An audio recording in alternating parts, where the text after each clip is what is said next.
Friends, जो आज हम चैप्टर करने वाले हैं वो है स्कोर्स का चैप्टर। जो ओम्बड्समैन का चैप्टर था वो हाफ ब्रेक हुआ, एक सेबी की इनफॉर्मल गाइडलाइन में, एक ओम्बड्समैन में और एक स्कोर्स में। वो दो पोर्शन अपन पहले ही कर चुके हैं। आज करने वाले हैं हम स्कोर्स का पोर्शन। स्कोर्स के सबसे पहले हम देख लेते हैं साइलेंट फीचर। जो भी फीचर्स है ना, ये एक सेंट्रल डेटाबेस सिस्टम होता है, सेंट्रलाइज डेटाबेस सिस्टम है ये 24/7 एक्सेस देता है। आज हम कहीं पर भी from anywhere, from any place, from any time we can launch a complain through online mode, right. ये आपको ऑनलाइन एक्सेस देता है। The company can launch its complain in 30 days and can get that ATR means annual action taken reports, है ना।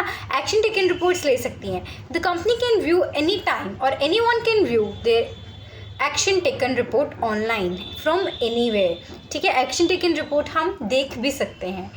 बस इतना ही था इसमें, और आपको एक्नॉलेजमेंट मिल जाएगा। whenever you file a complaint with SCO you get a unique registration number so that number you can use for the future reference, है ना। तो ये सारे छोटे छोटे साइलेंट फीचर्स थे, आप इसको अपने मन से भी लिख सकते हैं। अभी जो मेन टॉपिक आता है वो आता है कि ऐसी कौन सी कंप्लेंट्स है जो स्कोर्स में फ़ाइल नहीं की जा सकती। तो पहली कंप्लेन है जो कि सिक्योरिटी मार्केट की नई ट्रांजैक्शन नहीं है तो आप फाइल नहीं कर सकते, ठीक है। आपकी कोई भी एनॉनिमस कंप्लेन नहीं कर सकते, वो कंप्लेन नहीं कर सकते जो सेबी के परव्यू में नहीं है, ठीक है। या फिर ऐसा एलिगेशन जिसकी कोई सपोर्टिंग एविडेंसेस नहीं है, सपोर्टिंग डॉक्यूमेंट्स नहीं है, या फिर कोई ऐसी प्राइवेट ऑफर हो रहा है जिसमें public company, listed company involve नहीं है, या फिर आपका जो है प्राइवेट एग्रीमेंट है बिटवीन द कंपनी या फिर इंटरमीडिएरी के, ठीक है। या फिर ऐसे डॉक्यूमेंट्स जो फोर्स्ड डॉक्यूमेंट्स हैं, या फिर आप कह सकते हो कि अनरेगुलेटेड अनरजिस्टर्ड एंटिटीज़ के, या फिर ऐसे ट्रेडिंग राइट्स के जो आपकी किसके होंगे, शेयर्स ऑफ द कंपनी के। ये सारी complain, incomplete complaints, in specific complaints आप स्कोर के पास लेकर नहीं जा सकते। अभी ये तो था कौन सी कंप्लेंट्स आप नहीं लेके जा सकते। नेक्स्ट आता है कि कौन सी कंपनी स्कोर के पास नहीं जा सकती।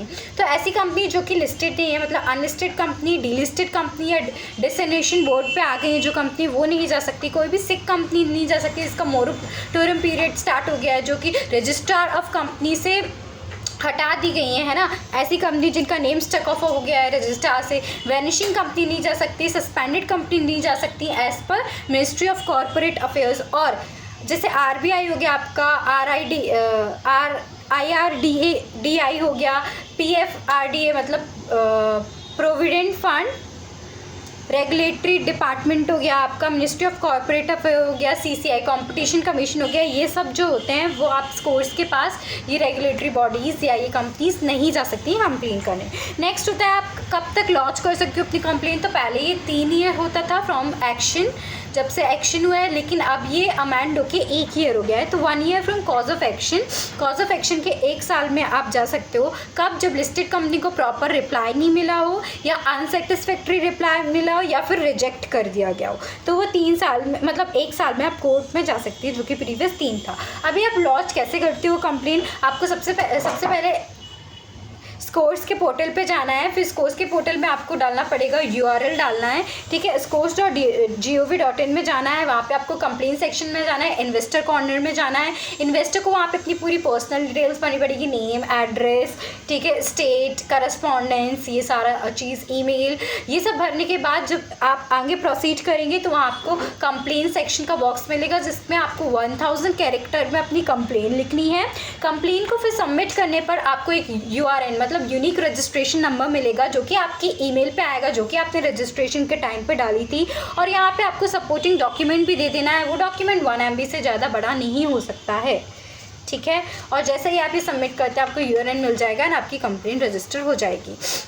अभी जो सेबी और लिस्टेड कंपनी इसको हैंडल कैसे करते हैं कंप्लेन को, तो जो भी कंप्लेंट्स कंपनी ने दिए 30 डेज़ में उसको सॉल्व कर देते हैं। 30 डेज़ में यदि कंपनी ने रिप्लाई नहीं दिया या अनसेटिस्फैक्ट्री रिप्लाई नहीं दिया है तो सेबी इसको स्टॉक एक्सचेंज को ट्रांसफ़र कर देती है और आगे इस पर एक्शन लेती है और बोलती है कि आप एक्शन टेकन रिपोर्ट्स दो कंप्लेनेंट को, ठीक है। नेक्स्ट आता है कि कंप्लेन जो है किस चीज़ का स्टॉक एक्सचेंज ऐसी कौन सी कंप्लेंट्स लेता है। तो वो कंप्लेन लेता है आपको शेयर अलॉटमेंट से, शेयर अच्छे से अलॉटेड नहीं है, अलॉटेड हो गए तो आपके डीमेट अकाउंट में शो नहीं कर रहे हैं, आपका अलॉटमेंट मनी रिफंड नहीं हुआ है, आपको डिविडेंड नहीं मिला है शेयर पे, या फिर डिवेंचर इशू है तो उस पर इंटरेस्ट नहीं मिला है, फिर इंटरेस्ट का भी इंटरेस्ट डिलेड हो गया है, या डिवेंचर अच्छे से रिडीम नहीं हुए है, डिविडेंड का इंटरेस्ट नहीं मिला, या डिविडेंड के इंटरेस्ट का इंटरेस्ट नहीं मिला, ठीक है, या फिर आपका रिडम्पशन टाइम पे नहीं हुआ, आप राइट इशू में जा सकते हो, बोनस शेयर में कोई दिक्कत है तो आप जा सकते हो स्टॉक एक्सचेंज के पास।